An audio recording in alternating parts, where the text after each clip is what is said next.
Saat itu adalah hari ketiga adik aku makan buah naga. Pada pagi hari, mama aku melihat bintik merah di dagu adik aku. Seperti biasa, mama memberikan lukas paupau di bintik merah tersebut. Karena mama pikir itu digigit serangga. Keesokan harinya, bintik merah tersebut berisi nanah di bagian tengahnya. Mama mulai curiga karena ini tidak seperti biasanya. Biasanya, jika ada bintik merah maupun luka seperti ruang popok atau bekas cakaran, setelah dioleskan dengan lukas paupau, luka tersebut akan hilang.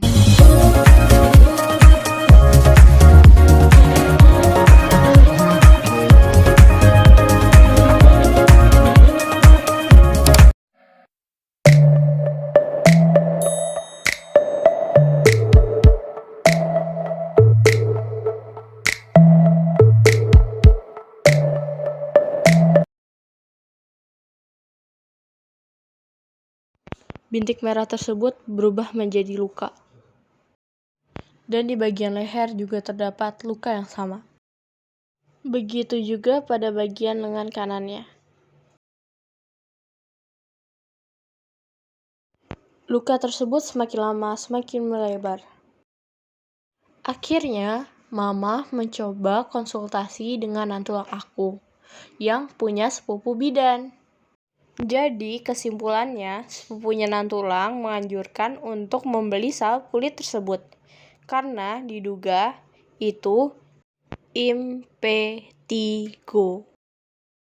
Malam itu juga salep tersebut dibeli dan langsung dioleskan pada luka tersebut.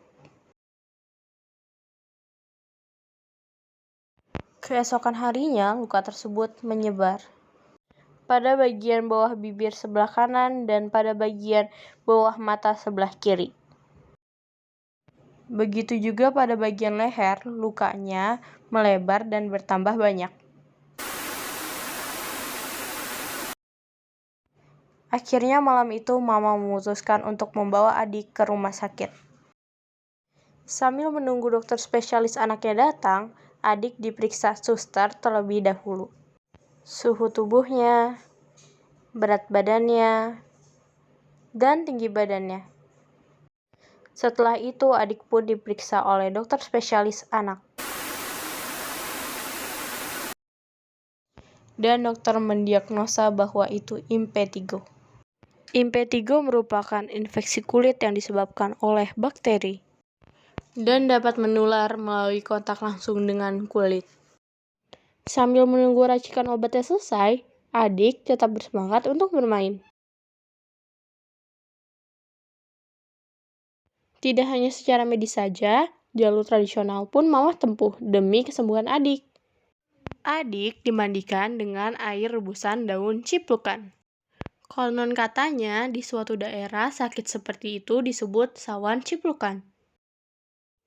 Sebelum mengiyakan saran tersebut, mama menggooglingnya terlebih dahulu, mencari informasi seputar kandungan dan manfaat dari pohon ciplukan.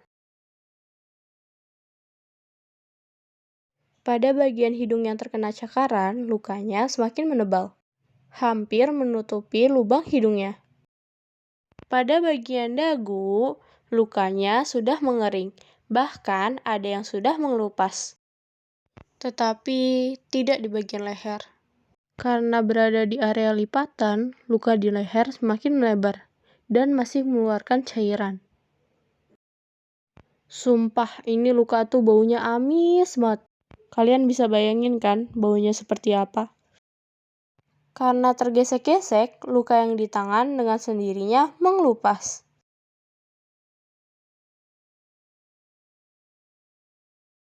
Alhamdulillah, luka yang di tangan semakin membaik.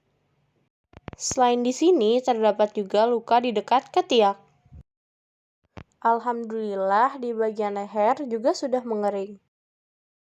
Begitu juga di bagian dagu. Pada bagian hidung, lukanya belum membaik. Hanya saja luka tersebut jauh lebih mengering. Adikku saat itu rewel sekali, seperti sulit bernafas. Oh, kasihannya adik aku. Karena kontak fisik dengan adik, mamah pun tertular. Berawal dari luka cakar yang berada di sela-sela jari, bakteri tersebut masuk ke dalam luka di tangan mamah. Sehingga keesokan harinya luka mamah mengeluarkan getah atau cairan yang berwarna kuning seperti luka adik.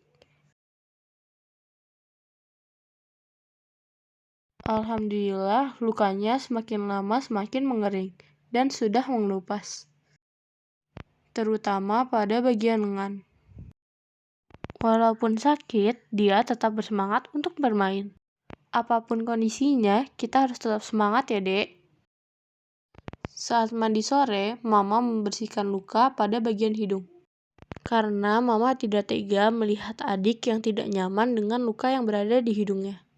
Alhamdulillahnya, luka pada bagian dagu dan leher sudah jauh membaik. Ini adalah luka bagian hidung yang tadi Mamah bersihkan.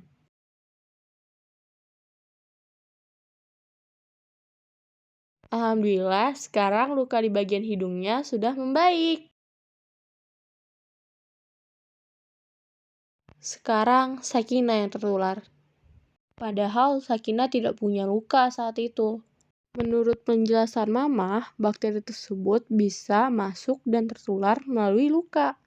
Jadi, jika kita punya luka dan kontak fisik atau skin to skin dengan pasien impetigo, maka kita akan tertular. Ini salah satu ciri impetigo, mengeluarkan getah kuning di lukanya. Akhirnya, Mama membersihkan luka tersebut dengan cairan yang telah dokter berikan untuk adik.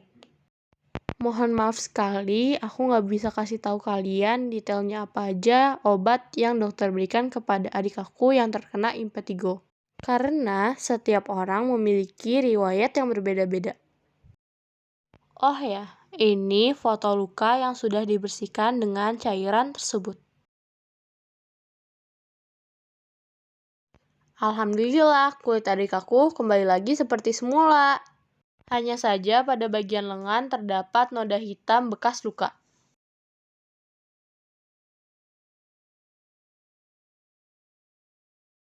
Karena waktu aku kecil, seumur adik aku ini, aku juga pernah luka seperti itu. Tapi saat itu lukanya di punggung kaki, yang disebabkan oleh alergi terhadap deterjen dan pewangi pakaian.